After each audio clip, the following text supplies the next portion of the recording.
Imagine estar vivendo sua vida normal quando um homem se aproxima e diz: "Siga-me." E você sabe que sua vida nunca mais será a mesma. Isso aconteceu com 12 pessoas comuns há 2000 anos. Mas e se você fosse o 13º? A maioria romantiza os discípulos. Alguns pensam neles como santos em vitrais. Mas eram apenas gente como a gente. Pedro era impulsivo e negou Jesus 3 vezes. Tomé duvidou. Judas traiu. Eles brigavam sobre quem era o maior. Eram pessoas comuns com dúvidas, medos e defeitos. Então, você não precisaria ser perfeito. Só precisaria dizer sim. Mas o que significaria realmente ser o 13º discípulo? Não a versão romântica, mas a realidade crua. Primeiro, você largaria tudo. Quando Jesus chamou Pedro e André, eles deixaram as redes imediatamente. Mateus deixou sua coletoria de impostos. Tudo. Você faria isso? Largaria seu emprego, sua casa, seus planos, para seguir alguém que não oferece salário e não tem onde morar. Jesus foi claro. As raposas têm tocas, mas o Filho do Homem não tem onde repousar a cabeça. Você dormiria ao relento, comeria quando houvesse, dependeria da hospitalidade de estranhos. E não seria só desconforto físico, seria isolamento social. Seguir Jesus significava ser associado a um radical que desafiava autoridades e comia com pecadores. Sua reputação seria destruída, sua família acharia que você enlouqueceu. E havia perigo real. Tentaram matar Jesus várias vezes. Estar perto dele significava estar na mira também.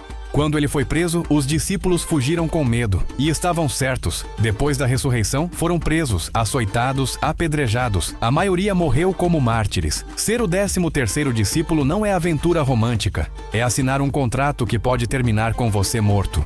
Mas você também testemunharia milagres. Cegos enxergando, paralíticos andando, mortos ressuscitando. Você veria Lázaro saindo do túmulo. Veria 5.000 pessoas alimentadas com 5 pães. Mas aqui está o que ninguém conta. Os discípulos viram tudo isso e ainda duvidaram. Viram Jesus andar sobre a água e Pedro ainda afundou por medo. Milagres não eliminam dúvidas. Você também teria dúvidas.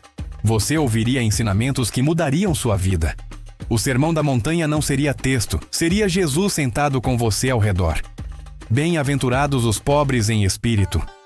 Amai vossos inimigos. Você seria um dos primeiros a ouvir. E você faria perguntas.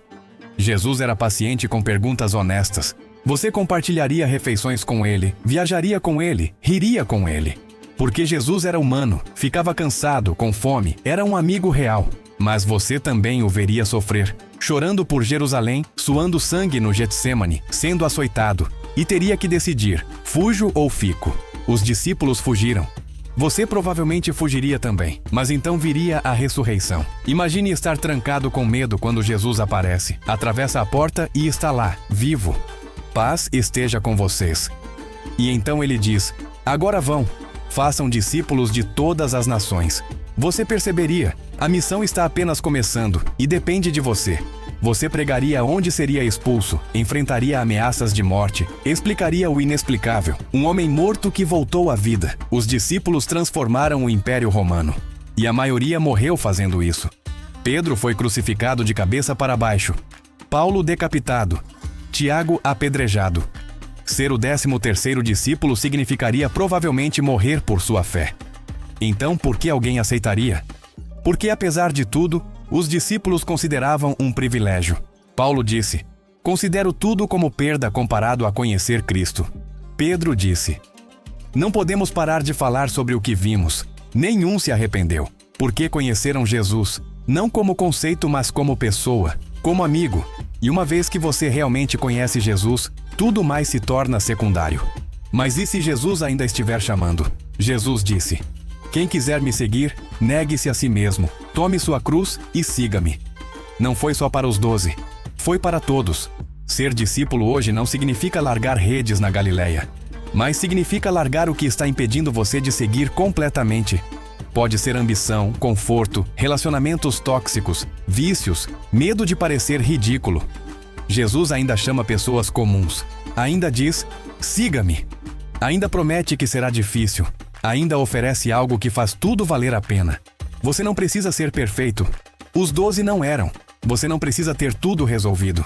Eles tinham dúvidas. Você não precisa ser corajoso. Eles fugiram quando ficou perigoso. Você só precisa dizer sim e continuar dizendo sim, um dia de cada vez.